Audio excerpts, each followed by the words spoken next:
আসসালামু আলাইকুম everyone. আনভিলস math career পক্ষ থেকে সবাইকে স্বাগতম। আজকে আমরা নবম ও দশম শ্রেণীর ত্রিকোণমিতিক বেসিক সূত্র সম্পর্কে আমরা জানবো। তো ত্রিকোণমিতিক সূত্র নিয়ে আমাদের কিন্তু সবারই কম বেশি একটু ঝামেলা থাকে যে আমরা সূত্রগুলো মনে রাখতে পারি না। তো মনে রাখার জন্য আমরা খুব একটা সহজ টেকনিক করছি। দেখো এখানে ষড়ভুজের মাধ্যমে আমরা সূত্রগুলো মনে রাখবো। হ্যাঁ, ষড়ভুজের মাধ্যমে। তো এখানে যদি আমরা ষড়ভুজের মাধ্যমে দেখো এই কোণগুলো ত্রিকোণমিতিক যে অনুপাত ৬টা আছে তোমার বিপরীত ত্রিকোণমিতিক অনুপাত কিরকম হবে? সাইন থিটার বিপরীত ত্রিকোণমিতিক অনুপাত হবে কত? Cosec theta. তারপর ট্যান থিটার হবে ট্যান থিটা সমান সমান কট থিটা। আর সেক থিটার বিপরীত ত্রিকোণমিতিক অনুপাত হবে কস থিটা। তো এখন এই যে আমরা এখানে 1 রাখছি, এই 1 কে যদি আমরা উপরে রাখি অর্থাৎ লব আকারে রাখি, তো আমরা নিচ থেকে উপরের দিকে যাই, সাইন থিটা সমান সমান আমরা তাহলে সহজেই বের করতে পারবো সাইন থিটা সমান সমান 1 ডিভাইডেড সাইন থিটা সমান 1 ডিভাইডেড কোসেক থিটা। সেম ভাবে যদি ট্যান থিটাকে ধরি তাহলে ট্যানের অপর প্রান্তে আছে কট থিটা, তো ট্যান থিটা সমান সমান 1 ডিভাইডেড কট থিটা। হ্যাঁ, তো সেম ভাবে যখন সেক থিটা সমান সমান ধরি, সেক থিটা সমান 1 ডিভাইডেড সেক থিটা সমান 1 ডিভাইডেড কি কস থিটা।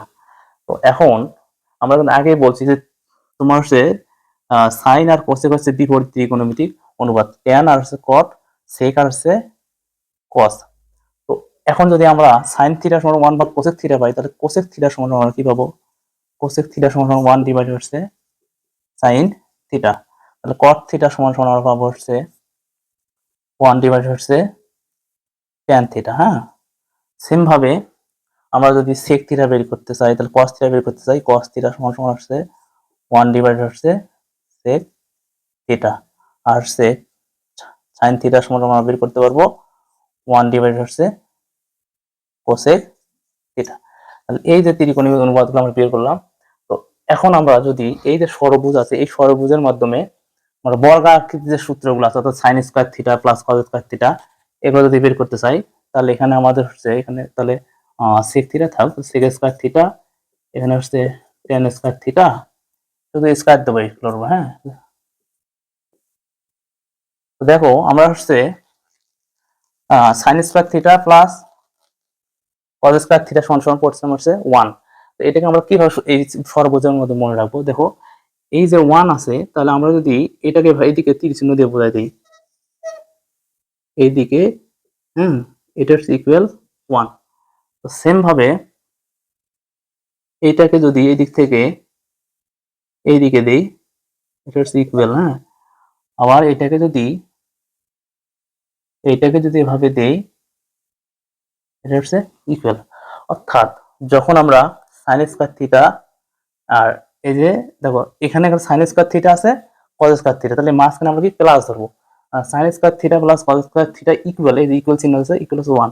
তাহলে sine square theta plus cos square theta equal 1। তো সেম ভাবে দেখো এখন আমি যদি এইটা ধরি 1 প্লাস কট স্কয়ার থিটা সমান cosec square theta, 1 plus cot square theta সমান কোসেক স্কয়ার থিটা। আর এই যে ট্যান স্কয়ার থিটা প্লাস 1 সমান sec square theta, tan square theta plus 1 সমান সেক স্কয়ার থিটা। এই যে তিনটে সূত্র আছে, এই তিনটে সূত্র থেকে আমরা সহজেই বের করতে পারবো যে সাইন স্কয়ার থিটা সমান এই যে কস স্কয়ার থিটা আছে প্লাস, এই পাশে পার করে দিলে 1 minus cos square theta. Same ভাবে যদি আমি কস স্কয়ার থিটা ধরি, কস স্কয়ার থিটা সমান তাহলে কি হবে, কস স্কয়ার থিটা স্থির, সাইন স্কয়ার থিটা পার করে দিলে 1 মাইনাস সাইন স্কয়ার থিটা। ঠিক আছে, এখন আসো এই যে এখানে তোমার 1 প্লাস কট স্কয়ার থিটা সমান কোসেক স্কয়ার থিটা। তো আমি যদি এটাকে এই কট স্কয়ার থিটাকে পার করে দিই, তাহলে তোমার 1 স্থির থাকবে, কোসেক স্কয়ার থিটা মাইনাস কট স্কয়ার থিটা। তো সাজায় লিখলে হবে কি তোমার হচ্ছে কোসেক স্কয়ার থিটা মাইনাস কট স্কয়ার থিটা ইকুয়াল হচ্ছে 1। ঠিক আছে, তো এইটাকে তারপর আমাদের আরেকটা সূত্র ছিল কি, আরেকটা সূত্র ছিল হচ্ছে যে tan স্কয়ার থিটা প্লাস 1 সমান sec square theta. tan square theta plus 1 সমান হচ্ছে sec স্কয়ার থিটা। এখন যদি আমি এই যে tan স্কয়ার থিটা আসলে পার করে দিই তাহলে কি হবে, 1 ইকুয়াল হবে sec square theta minus tan square theta. sec square theta minus tan square theta সমান হচ্ছে 1। তাহলে আমরা হচ্ছে এই দুই ষড়ভুজের মাধ্যমে সহজে সূত্রগুলো মনে রাখতে পারবো। তো এখন এখানে আমরা পড়লাম যে tan থিটা সমান সমান হচ্ছে 1 ভাগ cot থিটা। তো আমরা কিন্তু tan কে ভাঙালে tan থিটা সমান সমান লিখতে পারবো sin থিটা ভাগ cos থিটা। আর cot থিটাকে যদি ভাঙাও এইটাকে উল্টে দিলে cos থিটা ভাগ হচ্ছে sin থিটা। তো এই সূত্রগুলো আমরা এভাবে মনে রাখবো। তারপর আমাদের আছে সমকোণী ত্রিভুজ থেকে ধরো পিথাগোরাসের যে উপপাদ্যের বিষয়টা আছে, হ্যাঁ। তো সমকোণী ত্রিভুজ আমরা একটা আগে অঙ্কন করে নেব। ধরো একটা সমকোণী ত্রিভুজ যদি অঙ্কন করি, হ্যাঁ, তাহলে এ বি সি, এটা কিন্তু হচ্ছে 90 ডিগ্রি এক সমকোণ, হ্যাঁ। তো এই সমকোণের বিপরীত বাহুটা হচ্ছে, এটা হচ্ছে অতিভুজ, এটা হচ্ছে অতিভুজ। তাহলে এটা ভূমি হবে, এটা হবে হচ্ছে লম্ব। ঠিক আছে, এটা হচ্ছে লম্ব। তো আমাকে এখান থেকে আমরা পিথাগোরাসের উপপাদ্যের সাহায্য পাবো। পিথাগোরাসের উপপাদ্য সাহায্য পাই। এই পিথাগোরাস আছে একজন বিজ্ঞানী, ওনার নাম অনুসারে উপপাদ্যের নাম দেওয়া আছে পিথাগোরাসের উপপাদ্য। সমকোণী ত্রিভুজের ক্ষেত্রে আমরা জানি দুটি বাহুর বর্গের সমষ্টি, বলছে দুই বাহুর বর্গের সমষ্টি অপর বাহুর বর্গের সমান। তাহলে এখানে আমরা যদি বলি তাহলে অতিভুজ স্কয়ার মানে এসি স্কয়ার সমান হচ্ছে লম্ব স্কয়ার এবি স্কয়ার প্লাস কত বিসি স্কয়ার। দেখো আমি বললাম দুই বাহুর বর্গের সমষ্টি, এই যে এবি একটা বাহু আর বিসি একটা বাহু, এর বর্গ, এই যে AB whole square BC whole square, এটা হচ্ছে সমষ্টি বা যোগফল, তার সমান অপর বাহুর বর্গ। অপর বাহুটা কি ছিল, এই যে অতিভুজ এসি স্কয়ার, হ্যাঁ। তাহলে আমরা যদি লিখতে পারবো এটা হচ্ছে অতিভুজ স্কয়ার সমান লম্ব স্কয়ার প্লাস ভূমি স্কয়ার। এই যে আমরা সূত্র পড়লাম, এখান থেকে কিন্তু আমরা সহজে যদি আমাদের ধরো অতিভুজের মান দেওয়া আছে, ভূমির মান দেওয়া আছে, আমাকে এসে লম্বের মান বের করতে বলে, তাহলে আমরা হচ্ছে কি করব, লম্বর মান ধরো বের করতে বললো, লম্ব স্কয়ার সমান তাহলে কি হবে, অতিভুজ থেকে যে ভূমিকে বিয়োগ করতে হবে, তাহলে অতিভুজ স্কয়ার মাইনাস ভূমি স্কয়ার। সেম ভাবে যদি আমাকে এখন ধরো আমি হচ্ছে অতিভুজের মান জানি, আমার হচ্ছে লম্বের মান জানি, আমার ভূমির মানের দরকার, তাহলে আমি কি করব, তাহলে আমি হচ্ছে এটাতে এই করে উপরে লিখি, তাহলে আমি লিখব হচ্ছে ভূমি স্কয়ার সমান সমান হচ্ছে তোমার হচ্ছে অতিভুজ স্কয়ার মাইনাস হচ্ছে তোমার হচ্ছে অতিভুজ স্কয়ার মাইনাস লম্ব স্কয়ার, হ্যাঁ।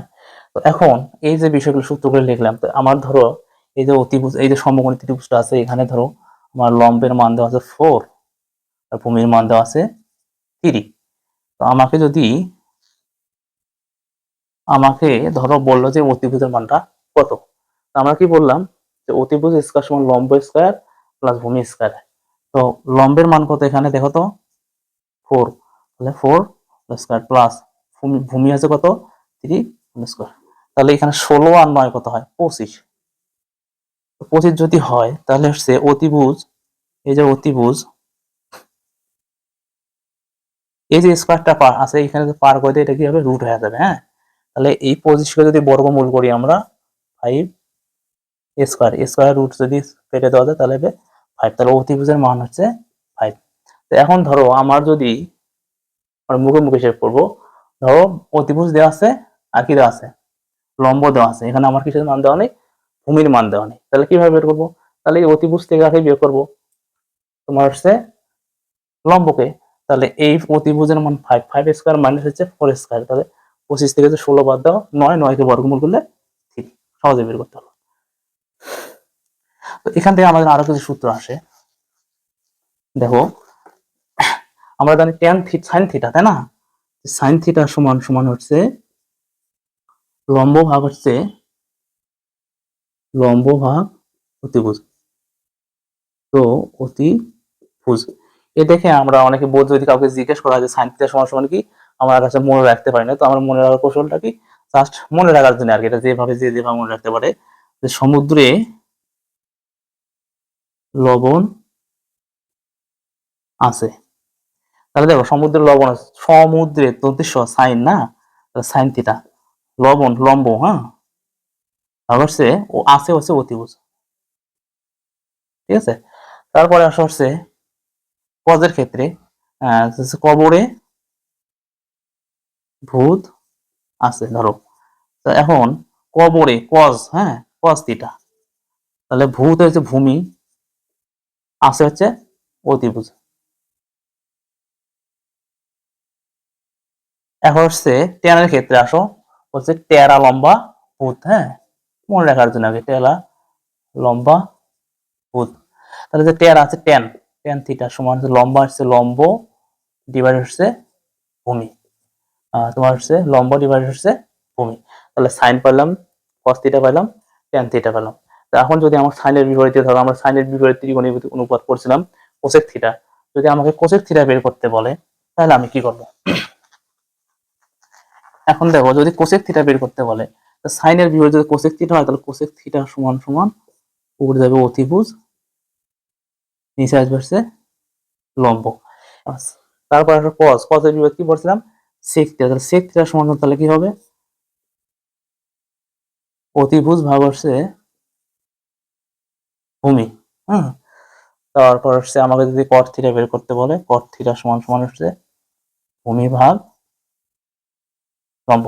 ঠিক আছে, এখন আসো এরপরে আছে সর্বশেষ ত্রিকোণমিতিক মানগুলো, কোণের মান, কোন কোণের মান কত, এটা কিন্তু আমরা মানে যখন মুখস্থ করি তখনই মনে থাকে, কিন্তু 5 মিনিট পর যদি কাউকে ধরা হয় সে কিন্তু আর বলতে পারে না। তো আমরা আসলে এমন সহজ করে শিখবো যাতে কি একদিন পড়লে আমাদের সবকিছুই মনে থাকে, হ্যাঁ। তো দেখো আমরা হচ্ছে ত্রিকোণমিতিক অনুপাত ধরো সাইন দিয়ে শুরু করি, সাইন হচ্ছে 0 ডিগ্রি, হ্যাঁ, সাইন হচ্ছে ধরো 30 ডিগ্রি, সাইন 45 ডিগ্রি, সাইন কত 60 ডিগ্রি, সাইন 90 ডিগ্রি। এই যে ত্রিকোণের কোণগুলো দেয়া আছে, তো আমি যদি এই কোণগুলো বের করি, তারপর হচ্ছে ধরো সাইনের পরিবর্তে কস, এখানে সাইন কস কস 0 ডিগ্রি, কস হচ্ছে 30 ডিগ্রি, কস হচ্ছে 45 ডিগ্রি, কস হচ্ছে 60 ডিগ্রি, কস 90 ডিগ্রি। আর একটা কথা আছে, ট্যান যদি আমি ধরি, ট্যান 0 ডিগ্রি, 30 ডিগ্রি, ট্যান হচ্ছে কত 45 ডিগ্রি, ট্যান 60 ডিগ্রি, আর ট্যান হচ্ছে 90 ডিগ্রি। এই যে তোমার হচ্ছে সাইনের যে কোণগুলো সবগুলোকে 2 দ্বারা ভাগ করবো, 2 2 2 2, সেম ভাবে কসটাকে 2 2 2 দ্বারা ভাগ করবো। এখন এটা হচ্ছে হর থাকবে, তাহলে লবটা তাহলে কি হবে, লবটা হবে এরকম রুট ওভার তোমার হচ্ছে 0 1 2 3 4, অর্থাৎ 0 ডিগ্রিকে রুট ওভার 0 দ্বারা ভাগ, সাইন 30 ডিগ্রিকে রুট ওভার 1 দ্বারা ভাগ, সাইন 45 ডিগ্রিকে রুট ওভার 2 দ্বারা ভাগ, এটাকে রুট ওভার 3 দ্বারা, এটাকে রুট ওভার 4 দ্বারা। তাহলে দেখো এইটাকে যে আমি উপরে 0 2 দ্বারা 0কে ভাগ করলে সাইন 0 ডিগ্রি মান 0, এখন রুট 1 এর উপর যদি রুট করি 1 এ হবে, হ্যাঁ, তাহলে 1/2। এখন এই জায়গায় দেখো রুট ওভার 2/2 আছে, এই যে root over 2 into root over 2, তাহলে এটাকে যদি আমি গুণন করি রুট 2 স্কোয়ার, স্কোয়ার রুট কাটা গেলে 2 পাওয়া যায়। তাহলে এই যে 2 আছে নিচে, তাহলে এটা সমান সমান আমি রুট ওভার 2 লিখতে পারবো, আর উপরে তো রুট 2 আছে, কাটা গেলে কি হবে 1 ভাগ রুট ওভার 2, তার মানে এটা সমান 1 ভাগ রুট ওভার 2, এটা যা আছে তাই থাকবে, রুট 3/2, 4 কে বর্গমূল করলে 2 পাওয়া যায়, তো উপরে 2 নিচে 2 ভাগ করলে হচ্ছে 1। এখন সাইন গেল, কজের ক্ষেত্রে সাইনের ঠিক বিপরীত মানগুলো হচ্ছে কজ, কিরকম এই যে এভাবে দিলাম 4 3 2 1 0।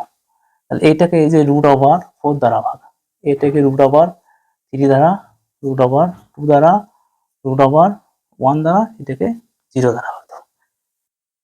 তাহলে দেখো 4 কে বর্গমূল করলে পাবো হচ্ছে 2, 2 আর 2 কাটা গেলে হচ্ছে 1, অর্থাৎ sin 90 ডিগ্রি মান যা cos 0 ডিগ্রি মান তাই। সেম ভাবে আমরা যদি এটাকে √3 ভাগ 2 যা আছে তাই, তাহলে এটাকে আমাকে 1 ভাগ √2, 1 ভাগ 2, এটা হচ্ছে 0। তাহলে দেখো সাইনের যে মানগুলো তার অপোজিট মানগুলো হচ্ছে, এটাকে উল্টাইলে আমরা cos এর মানগুলো পাবো। যে sin 90 ডিগ্রি উল্টাই যদি দিই cos 0 ডিগ্রি মান 1, sin 90 ডিগ্রি মান 1, sin 60 ডিগ্রি মান √3 ভাগ 2, cos 30 ডিগ্রি মান √3 ভাগ 2। এখন হচ্ছে tan এর ক্ষেত্রে, হ্যাঁ, tan এর ক্ষেত্রে আমরা সবগুলোকে √3 দ্বারা ভাগ দেবো, √3। হ্যাঁ, এখন লব গুলো তাহলে লবের যে মানগুলো থাকবে এই যে 0 1 3 9, এটাকে 0 দ্বারা ভাগ, এটা 0, এখানে যদি আমি 1 দিই √1, এটা √3, এখানে √9।